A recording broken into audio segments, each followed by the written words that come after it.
Hey students, welcome to this video. Today we are going to understand the lesson The Portrait of a Lady by Khushwant Singh. So through this video we are going to chalk out introduction, textual notes and question answers. First question answers. So first introduction. The Portrait of a Lady provides a vivid account of Khushwant Singh's relationship with his grandmother. The Portrait of a Lady ये बहुत ही bright account, एक बहुत ही vivid means होता है bright, vibrant account Khushwant Singh की अब उसकी दादी माँ के साथ जो रिश्ते थे उसको प्रस्तुत करता है. It describe the various turning points in the relationship. ये स्टोरी उनके रिश्तों में जो बड़े चेंजेस आए, काफ़ी बदलाव आए, टर्निंग पॉइंट्स जो आए उसके बारे में भी वर्णन करता है. Their friendship was most intimate when the author lived with his grand mother in the village. जब लेखक गांव में रहता था तो उनकी जो दोस्ती थी, लेखक की अपनी दादी माँ से जो दोस्ती थी, फ्रेंडशिप थी, वो बहुत ही क्लोज थी. इंटीमेट मीन्स बहुत ही निकट. When they move to the city the urban way of life and modern education in a convent school weakened the bond of their friendship. जब वे गांव से शहर में आ गए, तो शहरी जीवन में आ गए, तो आधुनिक शिक्षा जो उनको मिलने लगी कन्वेंट स्कूल में, जब वो पढ़ने लगे तो कम समय बिताते थे, तो उनके दोस्ती की में जो संबंध था उसमें कमज़ोर वो पड़ गया. जो बॉन्ड मतलब जो संबंध था दोस्ती का उनकी दादी माँ के साथ में, वो कमज़ोर होगा. वीक मीन्स कमज़ोर होना, weakened. The author's realistic account makes us think of our own relationship with our grandparents. ये वास्तविक एक वर्णन है स्टोरी में जो हमें ये सोचने में सक्षम करता है कि हमारी दादी माँ और दादा से हमारे जो संबंध हैं वो कैसे. The grand mother in the story is in fact a universal figure of selfless maternal love. इस स्टोरी में ग्रैंड मदर एक सार्वभौमिक एक कैरेक्टर है, निस्वार्थ और मातृत्व प्रेम का एक मैटरनल लव, मातृत्व प्रेम का एक कैरेक्टर. चलिए आइए शॉर्ट आउट करते हैं टेक्सचुअल नोट्स को. इसको वैल्यू पॉइंट्स में लिखा हुआ है ताकि याद कर सकें आप. Authors memories of grand parents. लेखक की यादें उसकी मतलब ग्रैंड पेरेंट के साथ में. पहला ग्रैंड मदर उसकी कैसी थी? Old, short, fat and slightly bent. बूढ़ी, छोटी, मोटी और थोड़ी सी झुकी थी. Walked with one hand on her waist. वो जब चलती थी तो एक हाथ अपने कमर पर रखकर चलती थी, अपने जो बेंट था उनको उसको बैलेंस करने के लिए. Always appeared in white dress. हमेशा वाइट ड्रेस मतलब पहनती थी, साड़ी पहनती थी. Remain busy in telling the beads of her rosary and in inaudible prayers. उसकी दादी माँ हमेशा बिजी रहती थी माला जपते हुए, और वो भी जो सुनाई नहीं पड़ता था लोगों को. धीरे आवाज़ में वो माला जपती रहती थी. Next, a picture of serenity like a winter landscape. तो पिक्चर ऑफ सीरेनिटी थी मतलब उनका जो चेहरा है उसकी कंपैरिजन एक शांत विंटर लैंडस्केप, मतलब जाड़े के समय में जो ज़मीन होता है उस पर बर्फ़ की चादर बिछी होती है, बिल्कुल शांति का प्रतीक, सीरीन, बिल्कुल शांत लगता है, वैसे उनका चेहरा था. Difficult to believe for the author that she was ever young. क्योंकि लेखक ने, खुशवंत सिंह ने बचपन से अपनी दादी माँ को एक ही स्थिति में देखा था, वो बूढ़ी ही थी हमेशा, इसलिए उसको संदेह होता है कि वो कभी युवा नहीं होंगी, कभी जवान नहीं होंगी. ग्रैंड फादर के बारे में क्या है इस लेसन में? His portrait above the mental peace. खिड़की के ऊपर जो पोर्ट्रेट जो टंगा हुआ है, जो तस्वीर टंगा हुआ है, वो उनकी दादा का है. Lived 100 years old with white flowing beard, big turban and loose fitting clothes. और उनकी एज जो है लगती है 100 साल के वो हैं, और सफ़ेद दाढ़ी है, बड़ी दाढ़ी है, और बड़ी पगड़ी लगाए हुए हैं सिर पर, और उनके कपड़े ढीले हैं, लूज फिटिंग क्लोथ्स. आगे देखते हैं. नेक्स्ट हेडिंग है वैल्यू पॉइंट के हिसाब में, लाइफ इन द विलेज. गांव में जो जीवन था वो कैसा था? Authors parents left him with a grandmother when they moved to city, both became close friends. Author के खुशवंत सिंह के माता पिता पहले ही शहर जा चुके थे, वहाँ सेटल डाउन हो चुके थे, और दादी माँ और लेखक दोनों गांव में रहते थे और दोनों काफ़ी निकट एक क्लोज फ्रेंड हो चुके थे, घनिष्ठ मित्र हो चुके थे दोनों। डेली रूटीन क्या होता था देखते हैं, जैसा कि आपने लेसन में पढ़ा है।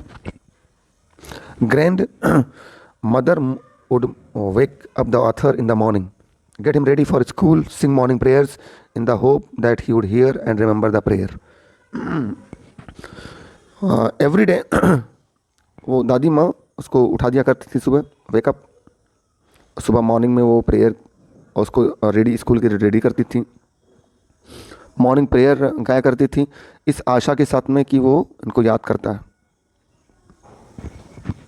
नेक्स्ट है would give him breakfast of stale chapatis with butter and sugar. उसकी दादी माँ उसे ब्रेकफास्ट में, नाश्ते में स्टेल चपातीज, बासी जो चपाती होती है रोटी, बटर और शुगर के साथ देती थी।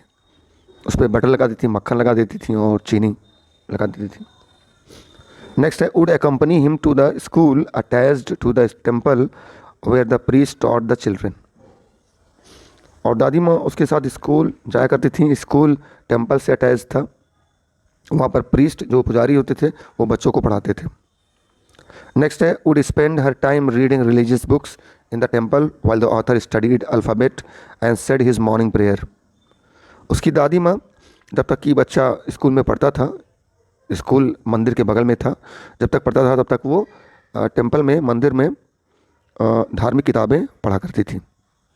नेक्स्ट है both walked back home feeding the dogs with steel chapatis. जो बच्चे कुच्चे जो बासी रोटी होती थी, चपाती होती थी, उसको गली के जो डॉग्स होते थे उनको खिलाया करती थी। नेक्स्ट हेडिंग है फेडिंग ऑफ फ्रेंडशिप। फेडिंग मतलब धूमिल होना, कम होना, तो उनकी मित्रता धूमिल हुई, कम हुई। The author and his grand mother move to the city to live with his parents. लेखक और दादी माँ दोनों उनके माता पिता के साथ शहर में रहने के लिए चले गए। The author and grand mother shared the same room. लेखक और ग्रैंड मदर दोनों एक ही कमरे में रहे। The author began to attend an English school. लेखक खुशवंत सिंह एक इंग्लिश मीडियम स्कूल में पढ़ने लगा।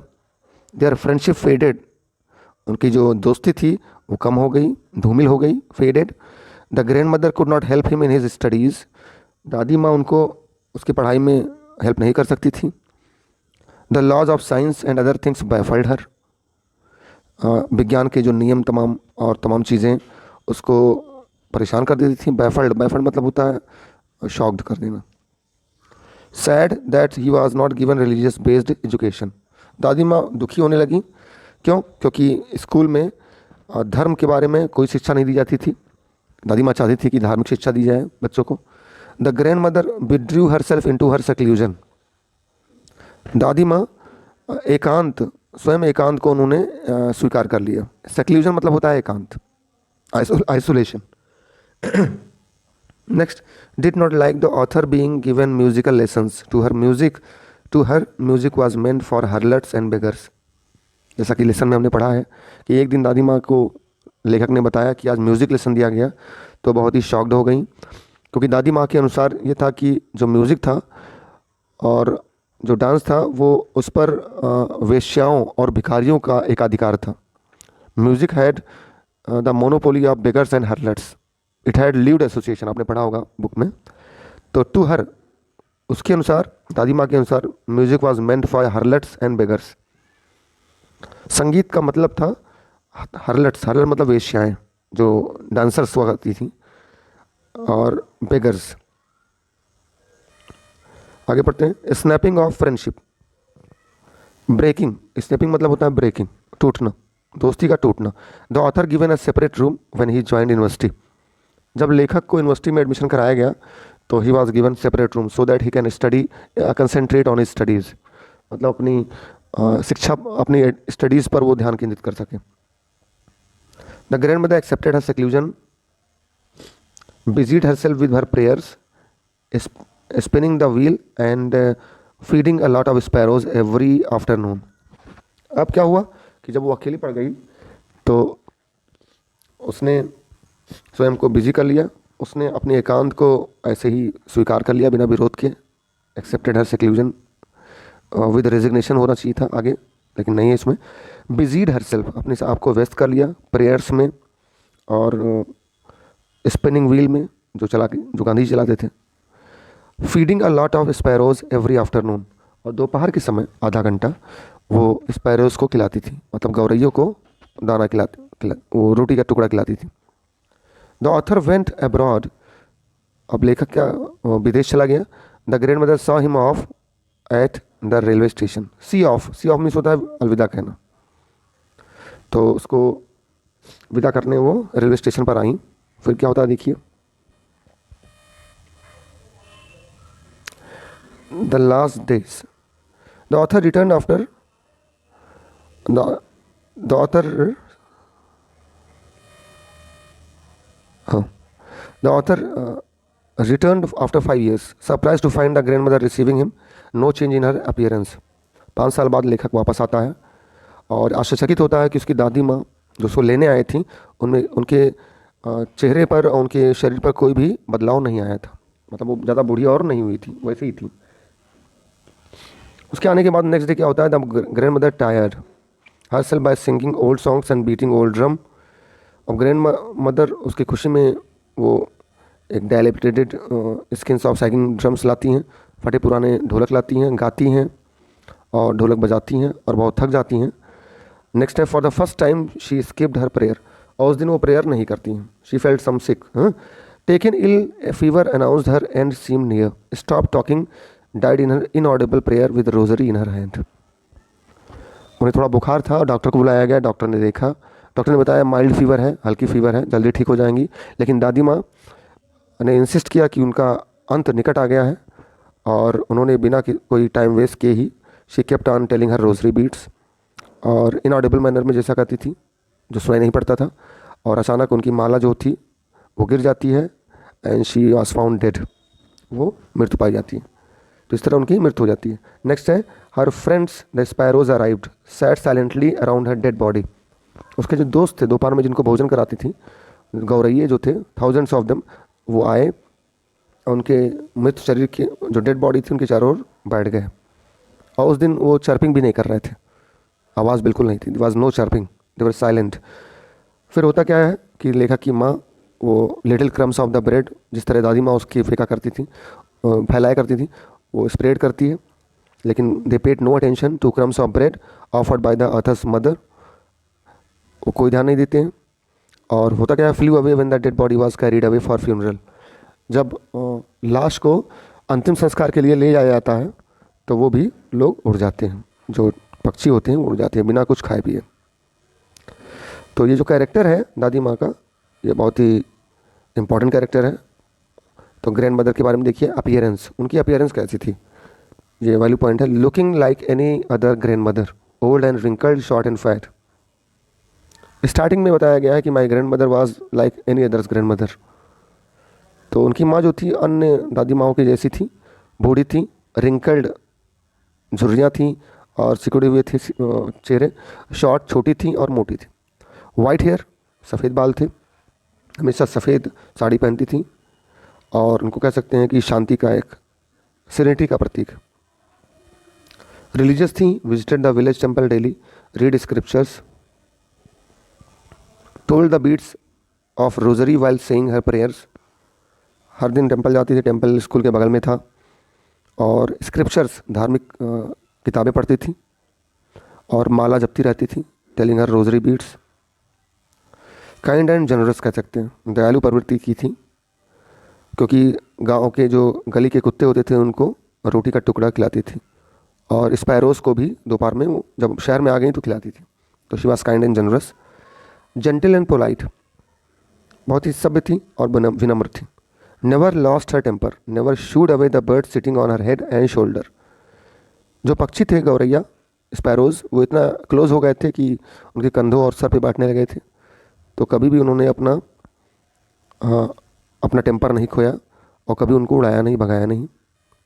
रिस्पॉन्सिबल एंड केयरिंग, बहुत ही जिम्मेदार और बहुत ही देखभाल करने वाली थी वो। Looked after the author well in the village, accompanied the author to the school.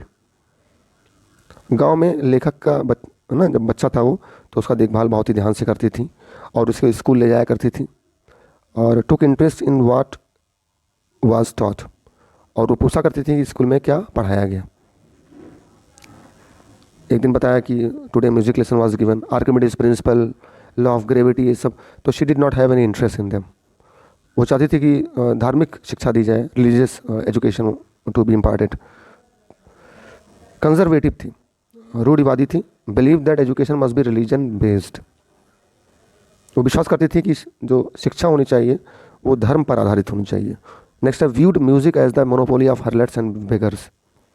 उनका विचार था, व्यूड थॉट, कि म्यूजिक पर हर्लेट्स और बेगर्स का एक अधिकार था। मोनोपोली मतलब होता है एक अधिकार। हर्लेट्स मीन्स वेश्याएं जो डांसर्स होती थी पुराने ज़माने में, और भिखारी। नेक्स्ट है प्रैक्टिकल एंड रियलिस्टिक। वो बहुत ही प्रायोगिक और बहुत ही वास्तविक थी। Did not show any sentiment over the author's going abroad, controlled her feelings. जब वो विदेश जाता है तो कोई भी संवेदना जाहिर नहीं करती हैं, इमोशनल नहीं होती हैं और चुपचाप अपने माला जपती रहती हैं। शी ओनली किस the four head of the author, she did not show any tears in her eyes. तो कह सकते हैं रियलिस्टिक थी, पता है कि एक दिन भी छुड़ना है हम लोगों को एक दूसरे से, तो वास्तविक थी। नेक्स्ट है blessed with strong will power. तो उनमें बहुत ही तीव्र इच्छा शक्ति थी। accompanied her family to see off and receive grandson despite her age and weakness। उनकी एज बहुत ज़्यादा थी, फिर भी वो परिवार के साथ आती हैं, उसको रेलवे स्टेशन पर विदा करने के लिए, सी ऑफ करने के लिए आती हैं। Stop talking to her family members to pray before her death. अपनी मृत्यु के ठीक पहले उन्होंने बात करना अपने परिवार से बिल्कुल बंद कर दिया। She was very much devoted to the prayer to God. Next है इंस्टीट्यूटिव। इंस्टीट्यूटिव का मतलब क्या होता है? इंस्टीट्यूटिव मीन्स होता है INTUITIVE। इंट्यूशन का मतलब होता है इंट्यूटिव। इंट्यूशन का मतलब होता है कि हमें अपनी थॉट से और हमें अपने शरीर से ही पता चल जाए कि क्या होने वाला है। तो she rightly sense that her and was near. तो उसने बिल्कुल सही ढंग से ये सेंस कर लिया, पता लगा लिया कि उसकी मृत्यु निकट थी। नेक्स्ट है स्टोइक। स्टोइक का मतलब होता है जो दुख और सुख से बिल्कुल अलग हो, सन्यासी व्यक्ति, रेक्ल्यूज कह सकते हैं। तो she accepted her loneliness, accepted the end of her life calmly. मतलब बेचैन नहीं होती हैं और वो अपनी जीवन के अंत को बहुत शांति से स्वीकार कर लेती हैं। टाइटल जो पोएम लेसन का है, the title of the story is appropriate, बिल्कुल सुटेबल है, उपयुक्त है। Focus is on the grand mother from the beginning to the end. इस लेसन में जो फोकस है वो किया गया है शुरू से अंत तक ग्रैंड मदर के ऊपर। She is the central character in the story. In a true sense it is vivid portrait of the grand mother. सही अर्थों में, इन अ ट्रू सेंस, सही अर्थों में ये बहुत ही ब्राइट एक तस्वीर है ग्रैंड माँ की। The author gives a detailed account of the life and personality of a person with whom he had a long emotive association. लेखक खुशवंत सिंह ने अपनी दादी माँ की व्यक्तित्व के बारे में बताया है, जिनके साथ उसका काफ़ी लंबा अनुभव और संबंध था। And was greatly impressed with his grand mother. By giving her graphic portrait he seems to pay his tribute to his old friend who had a great influence on him. तो ये तस्वीर देते हुए, अपनी दादी माँ की जीवनी बताते हुए, उसने एक श्रद्धांजलि दी है लेखक ने अपनी दादी माँ को। कुछ क्वेश्चंस हैं जो टेक्सचुअल क्वेश्चंस हैं, चलिए देखते हैं इसको। Describe the 3 phases of the author's relationship with his grand mother before he left the country to study abroad. 3 phases, जो 3 चरण हैं दादी माँ के संबंध के, उसके लेखक के साथ में विदेश जाने से पहले वो उसको डिस्क्राइब करिए। 3 phases क्या है? द फेज़ ऑफ फ्रेंडशिप पहला है, जब वो गांव में रहते थे तो ड्यूरिंग हिज इनिशियल फेज़, प्रारंभिक दिनों में क्या था? The author and his grand mother were good friends, बहुत अच्छे दोस्त होते हैं। The author had nothing but love and admiration for his grand mother. लेखक का अपनी दादी माँ के प्रति कुछ नहीं था, बल्कि बहुत ही प्रशंसा थी और प्रेम था। The grand mother use to look after him. दादी माँ उसकी देखभाल किया करती थी, to look after. She would wake him up and get him ready for school. वो उसे सुबह उठाया करती थी और स्कूल के लिए तैयार किया करती थी। She would accompany him to the school. वो उसे स्कूल अपने साथ ले जाया करती थी। फेडिंग ऑफ फ्रेंडशिप, दोस्ती का कम होना। This phase started when the author began to attend an school, English school in the city. ये जो चरण था वो शुरू हुआ जब वो शहर के स्कूल में उसका दाखिला हुआ। The grand mother could not help him in his studies as he did not know English. Grand mother उसको उसकी स्टडीज़ में हेल्प नहीं कर सकती थी क्योंकि वो इंग्लिश नहीं जानती थी। The laws of science baffled her, जो जो विज्ञान के जो नियम थे उसको परेशान करते थे, मतलब उसको नहीं जान पाती थी। She did not like the author's learning music, वो लेखक के द्वारा जो म्यूज़िक सीखना उसको पसंद नहीं करती थी। She felt that music was not meant for gentle folk, वो मानती थी कि म्यूज़िक सभ्य लोगों का काम नहीं है। It was the work of harlots and beggars, है ना। That music was not meant for gentle, so she withdrew herself into her seclusion, इसलिए वो एकांत को उन्होंने अंगीकार कर लिया, मतलब एक्सेप्ट कर लिया। स्नैपिंग ऑफ फ्रेंडशिप, दोस्ती का टूटना। The author was given a separate room, लेखक को एक अलग रूम दिया गया। द इंट्रैक्शन, जब उनको यूनिवर्सिटी में एडमिशन कराया गया अगर खुशवंत सिंह का, तो उसको अलग रूम दिया गया। The interaction between him and the grand mother became minimal, दोनों के बीच में जो वार्तालाप थी वो बहुत ही कम हो गई, मिनिमम हो गई। The grand mother rarely talked to him, वो बहुत ही कम बात करती थी अब। She was satisfied with her praying and feeding the sparrows, grand mother बहुत ही संतुष्ट थी अपने प्रेयर में और स्पैरोज को खिलाने में। स्पैरोज मीन्स गौरैया। Question number 2, mention 3 reasons why the author's grand mother was disturbed when he started going to the city school. There are mainly 3 reasons why the author's grand mother was disturbed when he started going to the city school. 3 reason है जिससे उसकी दादी माँ बहुत परेशान हो गई जब वो स्कूल शहर के स्कूल जाने लगा। पहला क्या है, firstly the grand mother did not believe in the things they taught him at school. Grand mother वो विश्वास नहीं करती थी कि जो कुछ स्कूल में पढ़ाया जाता था उस पर विश्वास नहीं करती थी। She was baffled bye western science and learning, वो पाश्चात्य विज्ञान और ज्ञान पर वो बहुत ही शॉक्ड थी, बैफल्ड थी, परेशान थी। सेकेंडली क्या था, she was upset that there was no teaching about God and the scriptures at the school. दूसरा परेशानी का कारण क्या था कि स्कूल में ईश्वर के बारे में और धार्मिक पुस्तकों के बारे में कोई पढ़ाई नहीं पढ़ाई जाती थी। थर्डली क्या था, she was distressed to know that the grand son was being given music lesson. Distress मतलब उदास थी वो कि उसके ग्रैंड सन को म्यूजिक लेसन की पढ़ाई पढ़ाई जाती है वहाँ पर स्कूल में। और she fail that it was not meant for gentle folk, music उसके अनुसार पता था कि सभी लोगों का काम नहीं था। क्वेश्चन नंबर 3 है, mention 3 ways in which the author's grand mother spent her days after he grew up. जब लेखक बड़ा हो गया तो वो कौन से 3 तरीके थे जिससे वो अपना समय बिताती थी, दिन बिताती थी। वो 3 तरीके हैं, देखिए। There are 3 ways. Number 1, she began to pray almost all the time, वो जो रोजरी बीट्स थी उसको लिए रहती थी और she was telling her rosary beads in audible manner, वो धीरे धीरे उसको गुनगुनाया करती थी। Number 2, she would continue spinning at her wheel, वो चरखे पर सूत काटती रहती थी। Number 3, she would feed the sparrows in her spare time, she had almost no time to interact with the members of her family, और अपने खाली समय में दोपहर के समय वो गौरैया जो पक्षी थे उनको खिलाती थी और अच्छा टाइम बिताती थी। तो इस प्रकार उसके पास कोई भी समय नहीं था परिवार के लोगों से बात करने का। क्वेश्चन नंबर 4 है, describe the odd way in which the author's grand mother behaved just before she died. वो कौन सा ऑड मतलब बहुत ही बेढंगा तरीका था कि मृत्यु से पहले उन्होंने दिखाया, बिहेव किया। Just of before her death she forgot to pray for a while, पूरे जीवन लेखक ने नहीं देखा था कि वो कभी स्किप करें प्रेयर को, लेकिन उस दिन स्किप किया उन्होंने। She collected women of her neighbourhood, अच्छा जब वो आता है विदेश से तो पड़ोस की औरतों को इकट्ठा करती है। She started thumping the drum and सैंग of home coming of warriors. She tired her self and developed fever. She declared that her and was near, though the doctor said that she would recover soon. She told her family members that she would not waste any more time in talking to them. She continued praying and telling her beads till she breathed her last.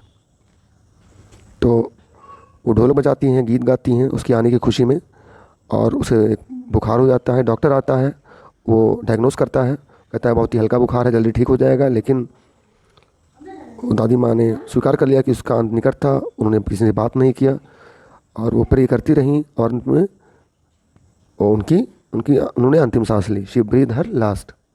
Question number 5 है, narrate the way in which the sparrows expressing their sorrow when the author's grandmother died. जब दादी माँ की मृत्यु हो जाती है तो किस तरह से पक्षियाँ अपना दुख व्यक्त करती हैं, वर्णन कीजिए। A large number of sparrows came and set quietly in the courtyard when the grand mother died. बहुत ढेर सारे, बहुत बड़ी संख्या में स्पैरोज आते हैं और आंगन में लाश के जो डेड बॉडी थी उसके चारों ओर बैठ जाते हैं। देयर वॉज नो चर्पिंग, कोई भी चहचहाट नहीं होती है, चहचहाना बंद कर देते हैं। The author's mother threw some crumbs of bread for them. Khushwant Singh की अपनी जो माँ थी वो कुछ रोटी के टुकड़े फेंकती हैं उन्हें खिलाने के लिए। They took no notice of the bread, वो कोई भी ध्यान रोटी के टुकड़े पर नहीं देती हैं। When the dead body was taken away, जब मृत्यु शरीर, जब डेड बॉडी लाश को ले जाया जाता है, दे क्वाइटली फ्लू अवे, तो वे भी, मतलब जो स्पैरोज थी, दे रिफर्स टू स्पैरोज, वे भी उड़ जाती हैं शांतपूर्वक। The bread crumbs were swept away the next day, और अगले दिन जो रोटी का टुकड़ा फेंका गया था वो उसको झाड़ दिया जाता है, मतलब ले जाया जाता है। तो this way we have come to an end. Hope you must have understood it. Please subscribe my channel if you want to get notified with my upcoming videos. Stay at home, be safe. Thank you, have a good day.